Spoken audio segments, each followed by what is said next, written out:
Breaking news. There is something about the Republic of the Gambia that almost all Gambians don't know about. There is something very serious about the Gambia, almost 99.9% of the entire nation doesn't know about. This is pertaining to the Gambian oil and gas industry, which had been hidden for years and years. Now someone involved in this hidden gem who was betrayed has decided to let the cat out of the bag, but here is the catch. Did you know the Gambia has lots of oil and gas tankers in the ocean shipping tons of oil and gas to different parts of the world? I bet you didn't know this. You will also find out how the Gambia authorities granting illegal companies access to use the Gambia name. This is the brutal reality, as several of these oil and gas tankers sailing under the Gambian flag have just been apprehended in China as per the Chinese officials' report. But how come the Republic of the Gambia owns lots of oil and gas tankers sailing across the globe to deliver oil and gas no one knew about? You will be amazed to find out how many they are in total. Let's take a deep dive.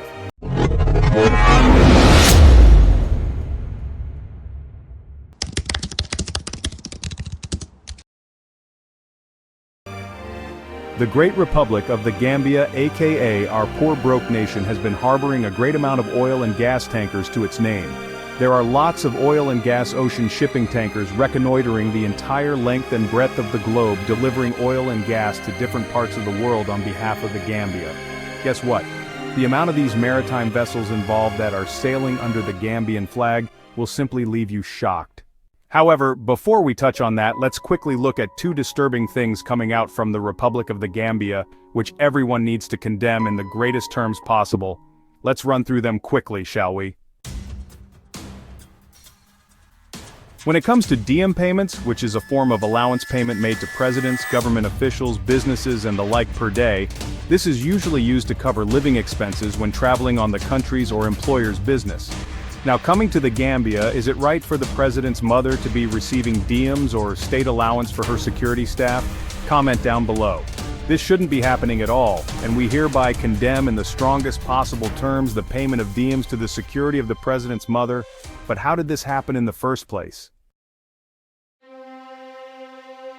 The mother of the president of the Republic of the Gambia was taken for a medical checkup at the neighboring country, Senegal, accompanied by some guards.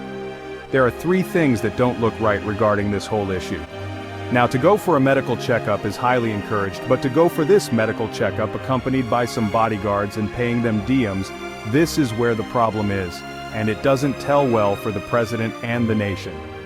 Here are three shameful things that explains this diem issue. First, it's an absolute shame for you, a whole president of the Gambia, to not be able to utilize the medical facilities of your own country. You would rather take your parents to another sovereign nation's medical facilities instead. This is a massive embarrassment, and you should be ashamed of it, as we Gambians are utterly ashamed by it. This shows to the Senegalese people that your health service is not up to par, and it can be a major cause of disrespect. This will further teach Ousmane Sonko and Bassirou Diomaye Faye regarding the kind of leader you are. This in itself won't earn you any respect, but you will get a ton of disrespect and be looked down upon by these young, promising Senegalese leaders. This is the first thing. Absolutely embarrassing. Secondly, the president's mother went about her own business and not the business of the nation. Therefore, it should not in any way be the responsibility of the state to look after her, nor the security guards. This responsibility solely lies on either the husband, who is the president's father, or the president himself.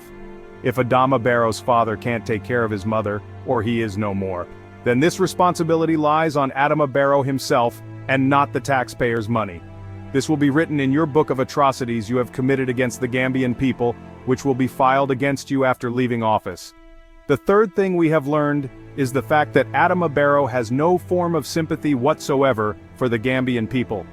Adama Barrow knows fully well that these Gambian hospitals are so below even the most basic of standards. Adama Barrow is unwilling to take the responsibility of safeguarding these hospitals to decent standards to better equip them for the Gambians. Now, you have taken your mum elsewhere, leaving poor Gambians to die in these same hospitals you have refused for your mum to go to. What a leadership we have. These are the three things we have learned from Adama Barrow, paying diems or allowance for her mother's treatment in Senegal. But look at how the serious leaders like the radical Senegalese leaders behave. When the Senegalese president Bassirou Diomaye Faye came to the Gambia, he didn't sleep there but instead went back to Senegal that very same day to avoid any diem payments to himself. Why is this? Because he knows fully well that Senegal is in a serious financial crisis at the moment. All thanks to the former president Macky Sall. So Faye knows that they can't afford to spend anyhow they want because of their financial crisis. This is seriousness and loving your nation. If you genuinely love your nation, you won't want to be part of anything that will destroy that nation. Sadly for Adama Barrow, when he went to Senegal for the independence celebration, he could have returned the very same day, just like the Senegalese president, to avoid DM payments. Instead, Adama Barrow decided to sleep in Senegal to receive DM payments. Despite knowing that the Gambia is equally in a tremendous financial crisis just like Senegal because of his excessive borrowing, he still finds ways to get money out of the state coffers. What kind of leadership would you call this? Comment down below. Please check this video on the crazy Senegambian financial crisis in both Gambia and Senegal if you have not seen it. The link is in the description below. The second thing we would like to point out, besides the DM payments, is the suicide case of a 27-year-old lady in the greater Brikama area. The lady in question is from a very poor family and has 4 children to look after in this belligerent, non-discriminating, harsh Gambian economy. She left her home stating that she was going to the Brikama market to get something only for her to be found after hanging herself. This is how hard the Gambia is, with murders and suicides becoming the norm in society. This didn't happen before the Adama Barrow government. Let us know what you think on this issue in the comments section below. This is a humble reminder to please support our work by liking this video and subscribing to the African Pacific YouTube channel, a Gambian-owned channel looking into the happenings of the motherland that are often ignored by mainstream media. We endeavor to bring to you raw, unfiltered, and no-nonsense narrations from the motherland. We don't care who it excites and who it displeases. Please show your support by liking and subscribing. Thank you so much. Now let's jump right into the Gambia's numerous oil and gas tankers you have not heard of. Did you know that the Gambia has gotten a fleet of oil and gas tankers registered in the Gambia? I bet you didn't. Oil tankers flying the Gambian flag supplying oil and gas to different parts of the world were detained in China for safety violations as per the Chinese authorities.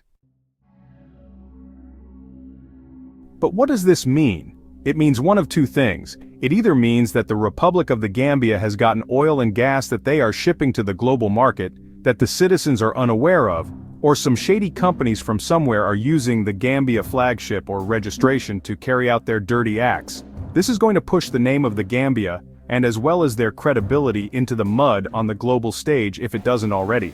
This is not to be taken lightly. But how many of these oil and gas tankers are we talking about? Before Barrow, the Gambia had no tankers registered under its flagship. But as of today, the day of recording this video, it has over 100 oil and gas tankers under their registration. Could you imagine that? The Gambia has definitely got oil and possibly gas as well in its waters, and we know that nothing is being done about it, but this is a topic for another day. So oil and gas is not coming from the Gambia, which points to only one outcome. Some shady companies are using our country to carry out their illicit acts and pushing our name into the mud. Our country has become a safe haven for international criminals. Last month there were mysterious aircraft registrations in the Gambia. Today we are talking about fuel tankers under the flagship of our tiny nation, the beautiful Gambia. But who is helping these international criminals register companies here without any physical presence? Don't be surprised if the EU and the US start imposing sanctions on the Gambia. In fact, the crazy Donald Trump is around, and he's probably already started. Last week, it came to light that more than 100 foreign oil and gas tankers were registered in the Gambia within a very short period. This revelation followed the detention of 4 tankers in China due to safety violations. However, an insider at the Gambia Maritime Administration, GMA, disclosed that the real number of foreign vessels registered was over 100, not 35 as initially reported. Allegations suggest that GMA officials made millions of dalasi through these registrations. What was happening, the source explained, is that when a vessel gets suspended in another country due to safety or regulatory issues, they come to the Gambia to register. That way, they can continue operations until the suspension is lifted in their original country. In many cases, corruption within government agencies only reaches the public when internal disputes, usually over money, arise. That's exactly what happened at the Gambia Maritime Administration. Now the offended individual has decided to leak this to the public. The management at Gambia Maritime Administration decided to outsource vessel registrations to a company based in Cyprus. This upset those who were profiting from the scheme, prompting them to leak information to the public. A similar situation occurred at the Social Development Fund, SDF. The case of the Social Development Fund's Director General, Sonko Fofana. The Social Development Fund was established in 1998 to support community-based micro-projects aimed at poverty alleviation. During Yahya Jammeh's presidency, the fund had regional offices throughout the country. However, under President Adama Barrow, most of those offices were mysteriously closed, and the fund's operations scaled down significantly. According to sources, Social Development Fund management, along with certain staff from Zenith Bank, used public funds to enrich themselves by moving large sums into fixed deposit accounts. They reportedly made over 72 million dalasi through this scheme. How did it all come out? One of the bankers involved was unhappy with his share and decided to blow the whistle. Now to the Gambia Civil Aviation Authority, GCAA. Nfansu Bojang, formerly the Gambian ambassador to the United Arab Emirates, is at the center of this particular controversy. While serving abroad, he allegedly established ties with individuals linked to criminal networks in countries under EU and US sanctions. After his appointment as Director General of the GCAA, Nfansu used the authority granted under the GCAA Act, which allows him to set up and oversee a national aircraft registry to facilitate the registration of aircraft linked to these networks. One example, the plane used by the former Syrian President Bashar al-Assad to flee to Russia after being deposed was registered in the Gambia. So you see, this shows how our country's credibility and its image is being washed away by some greedy individuals you have put forward to lead the country. This is a humble reminder to please like this video and subscribe to the African Pacific YouTube channel. Please show your support by liking and subscribing. Thank you so much.